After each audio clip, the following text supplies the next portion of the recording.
भाई साहब, ये नाम है भाई साहब? भाई साहब मेरा नाम कुकू अलावत है। मैं गाँव डीगल का रहने वाला हूँ। आज जो आप इतनी भारी संख्या में महिलाओं के साथ यहाँ टिकरी बॉर्डर पर पहुँचे हो, इसका क्या कारण है? भाई साहब जो एक आंदोलन चल रहा है, आंदोलन नहीं कहूँगा मैं इसको, एक किसान क्रांति चल रही है जो यहाँ पे हम तकरीबन 70-75 दिन से यहाँ पर बैठे हुए हैं। सरकार जो है मतलब अपनी हट धर्मिता पे खड़ी है, हटने का नाम नहीं ले रही है। पता नहीं रीजन क्या है, क्या कारण है, या पूंजीपतियों ने इनको बिल्कुल बांध के रखा हुआ है। हमें ये बात समझ नहीं आ रही। इतने लाखों करोड़ों की संख्या में जो लोग यहाँ पे आ रहे हैं, समर्थन दे रहे हैं, बाहर से विदेशों से आ रहा है समर्थन, क्यों समझ नहीं आ रहा है इनको सिर्फ दो आदमी दिखाई दे रहे हैं, अडानी अंबानी। क्यों? प्रधानमंत्री जी ने किसानों से एक अपील की थी कि आप घर लौट जाइए, ठीक है, और वार्ता जारी रहेगी, कभी भी आप वार्ता कर सकते हैं। भाई साहब वार्ता हम करने को तैयार हैं। 12 दौर की वार्ता हमारे जो संयुक्त मोर्चा किसान मोर्चा है उसने 12 दौर की वार्ता की है।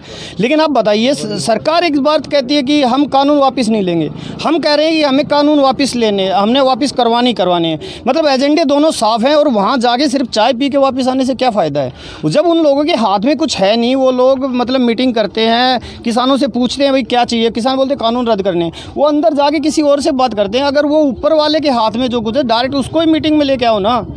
प्रधानमंत्री जी बोल रहे हैं कि मैं एक फ़ोन कॉल की दूरी पे हूँ। कौन सा नंबर कहाँ पे है, अब बात करवाइए कि इतने हमारे किसान नेता हैं। आप देखिए कहीं से भी कोई बात नहीं हो पा रही इससे। ये सिर्फ एक दिखाने का मैटर है। जैसे आपने कहा, प्रधानमंत्री ने कहा था कि ये कॉल की ज़रूरत है, वार्ता के लिए तैयार है सरकार भी कह रही है, आप भी कह रहे हैं, लेकिन जो है आप भी पीछे नहीं हटना चाह रहे और सरकार भी वापस नहीं लेगी, तो बात कैसे बनेगी? भाई साहब एक बात है, प्रधानमंत्री कह रहे हैं हम एक कॉल की दूरी पे हम बात करना चाहते हैं, लेकिन हम कानून वापस नहीं लेंगे। हमारी मांगे ही कानून वापस करवाने की हैं, बात कहाँ होगी?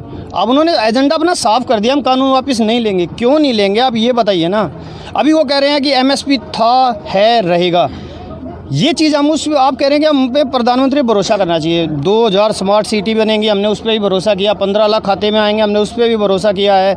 उन्होंने हमको कहा 2 करोड़ रोज़गार मिलेंगे, उन्होंने हमको भी कहा है। अभी मैं आपको एक बात और बताना चाहता हूँ, हमको मिला क्या है यहाँ से? आतंकवादी, 3 नाम, आतंकवादी, खालिस्तानी और देशद्रोही। मैं आपको बताना चाहता हूँ, मेरे दादाजी भी आर्मी में थे, मेरे ताऊजी भी आर्मी में थे, जिन्होंने 30-30, 35-35 साल दिए हैं सरकार को। मेरे पापा जी हैं, वो भी मतलब BSF में थे। बड़ा भाई है, वो नेवी से रिटायर्ड है। टोटल मिला के अगर मैं कैलकुलेट करूँगा, मेरे परिवार ने तकरीबन 100 से 120 साल दिए हैं, और मेरे को नौकरी नहीं मिली। मैं किसान हूँ, मैं खेती करता हूँ अपने। मैं यहाँ गया तो मेरे को क्या मिला? आतंकवादी, देशद्रोही। हमारी मतलब जो मेरे परिवार ने 120 साल जो बॉर्डर पे खड़ा होकर सर्विस दी है, वो कोई मायने नहीं रखता। किसान होना क्या गुनाह है? किसान होना गुनाह? सर्विस सरकार के लिए गुनाह है, इनके लिए गुनाह है, हमारे लिए नहीं है। हम किसानों को अपनी शान मानते हैं, लेकिन इनके लिए गुनाह है। एक छोटा सा और क्वेश्चन पूछना चाहेंगे आपसे। जो इनेलो पार्टी के एलनाबाद से पूर्व विधायक अभय सिंह चौटाला जी ने इस्तीफा दिया है, उसके नज़रिया क्या है आपका? नज़रिए में अच्छा काम किया, किसानों के साथ हैं वो, या राजनीति कर रहे हैं? उन्होंने एक बड़ा दिल दिखाया कि वो किसानों के साथ हैं। वो मैं ज़्यादा कहूँगा राजनीति की, हमने तो हर एक राजनीतिक दल को कहा है भाई अपना झंडा और डंडा छोड़ के आइए। जो हमारे बीच बैठा है वो हमारा है, जो हमारे बीच नहीं है वो हमारा नहीं है। आज हम देख रहे हैं कौन हमारा है कौन नहीं है। अगर अगले फ्यूचर में हम इस चीज़ को भी देखेंगे, आगे अगर कोई भी मतलब पार्षद बनता है या MLA बनता है, वो किसान का बेटा बनेगा। हमने हर एक जगह से ये आवाज़ उठाई है कि जो कल जो हो रहा था वो हम ध्यान में रखेंगे, आज जो हो रहा है उसको ध्यान में रखेंगे, और आगे क्या करना है वो ध्यान में रखेंगे। आगे कोई भी ऐसा कानून हमें ऐसे मतलब मजबूर ना करे रोड पे आंदोलन करने के लिए, इसलिए हम अपने MLA बनाएंगे और अपनी सरकार बनाएंगे। ये किसान एक तय कर चुका है। देखिए, ये युवा किसान हैं, बड़े जोश के, और इन्होंने बड़ी बात की है कि आगे जो है इनका ही पार्षद होगा, इनका ही MLA होगा, तो इनकी खुद की सरकार होगी। तो सोच सकते हैं आप, जब किसान ही सरकार में होगा और किसान का, तो ये खुद अपना स्वयं तय करेंगे। तो आपको लगता है कि जिस प्रकार से केजरीवाल जी आंदोलन से निकले थे, ऐसे ही कोई पार्टी निकलेगी आंदोलन से? एक पार्टी नहीं, एक किसान का एक ऐसा वर्ग निकल के आएगा, किसान का अपना एक मोर्चा होगा। मेरा मानना कि हम इस चीज़ को लेके मतलब अभी हम सिर्फ हमारा ध्यान इस आंदोलन को लेके है। जब ये आंदोलन अगर हम सफलता में जाते हैं और ख़त्म होता है, उसके बाद हम फिर बैठ के करेंगे, मतलब लोगों को जगाने की कोशिश करेंगे। हम वो एक विचारधारा जो चौधरी छोटूराम जी ने हम लोगों को दी थी, एक विरासत में जो उन्होंने हमें को बातें बताई थी, शायद हम कहीं ना कहीं भूल गए, जिसके कारण हम यहाँ पे खड़े हैं।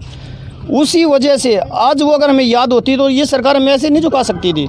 उस छोटू राम जी को, अब मैं आपको एक और बात बताना चाहता हूँ, 16 तारीख को छोटू राम जी का एक जन्मदिन बसंत पंचमी के दिन सापला गढ़ी सापला में उनके धाम पे मनाया जा रहा है। लाखों की संख्या में वहाँ पे किसान इकट्ठा होंगे, बड़े बड़े मतलब नेता भी आएंगे। हम उस किसान मसीहा को सल्यूट करना चाहते हैं 16 तारीख को। और मैं आह्वान करता हूं आपके चैनल के माध्यम से, जितने भी भाई मुझे सुन रहे हैं, 16 तारीख गड्डी सापला में छोटू राम धाम पर पहुँचें।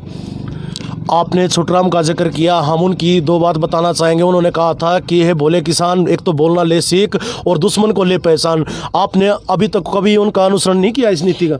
छोटू राम जी ने कहा था, मैं वही आपको बताना चाहता हूँ, छोटू राम जी ने कहा था कि दो बात कही थी, एक तो बोलना सीख ले, हमने बोलना आ गया। तो कि अब किसान मर के भोले भाले होते हैं, जैसे हम माइक पे बोल रहे हैं, लेकिन हमें बोलना तो आ गया।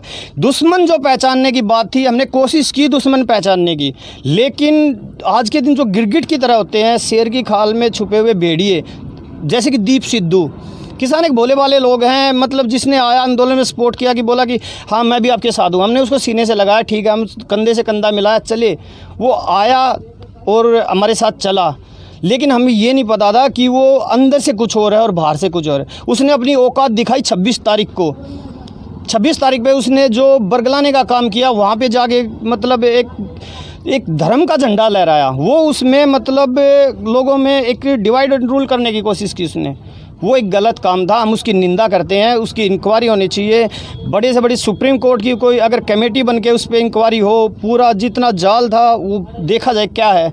हम मांग करते हैं इस चीज़ की। हम ऐसे गद्दारों को पहचानने में गलत कर रहे हैं, जो छोटू राम जी ने कहा था। हम कोशिश करेंगे, आगे ध्यान रखेंगे इस चीज़ का, उस नीति को पकड़ने की।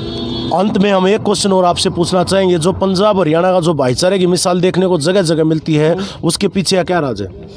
पंजाब और हरियाणा का भाईचारा, हम दो भाई थे, हर भाई में थोड़ी थोड़ी तकरार होती है। मतलब वो वही मानता हूँ मैं इस चीज़ में कोई तकरार, लेकिन इस तकरार का इतना बड़ा वो नहीं निकालना चाहिए कि मतलब ये दोनों दुश्मन हैं। नहीं, हम इकट्ठे हैं, थे और रहेंगे साथ साथ में। मैं आपको एक कहानी के माध्यम से बता देता हूँ। एक जंगल में दो शेर थे, वो दो शेर मतलब उनका पूरा जंगल में राज था, दोनों इकट्ठे अपना जो दिनचर्या था वो व्यक्त करते थे।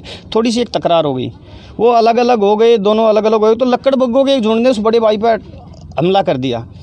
लक्कड़ बग्गों की संख्या ज़्यादा थी, वो दबने लगा। तो छोटे शेर ने देखा कि भाई वो हमला कर दिया, उस पर जाके झपट पड़ा और उन लक्कड़ बग्गों को भगा दिया। जब लक्कड़ बग्गे भाग रहे थे, उस टाइम पे उस एक लक्कड़ बग्गे ने उस छोटे भाई से पूछा, अरे भाई तुम दोनों की तो तकरार थी, फिर तुम इसकी मदद क्यों कर रहे हो? तो उसने जवाब दिया था कि माना कि हमें तकरार है, लेकिन इतनी भी नहीं है कि ये लक्कड़ बग्गे हम पे राज करेंगे। वही मैं आज आपको इस चैनल के माध्यम से बता रहा हूँ। माना कि हरियाणा पंजाब में थोड़ी बहुत तकरार दी, लेकिन इतनी नहीं थी कि एक कच्छाधारी हम पे राज करेंगे। मुझे लगता है आप किसी राजनीतिक पार्टी से संबंध तो नहीं रखते? नहीं, मैं किसी राजनीतिक पार्टी से संबंध नहीं रखता। मैं जो आपका बोलने का लहजा है, मुझे लग रहा है कि उससे कहीं आप किसी पार्टी से मैं कोई नेता हूँ, ना ही मैं कोई किसी पार्टी से संबंध रखता हूँ। मैं सिर्फ उस आदमी की विचारधारा से संबंध रखता हूँ। जिस आदमी में मुझे टैलेंट दिखता है, कुछ गुण दिखता है, मैं उसको प्रशंसा करता हूँ। अगर वो मुझे गलत दिखता है तो मैं उसको बोलता हूँ गलत है। चलो, किसान एकता जिंदाबाद, किसान एकता जिंदाबाद, हरियाणा पंजाब भाईचारा जिंदाबाद, हरियाणा पंजाब भाईचारा जिंदाबाद, मोदी सरकार मुर्दाबाद।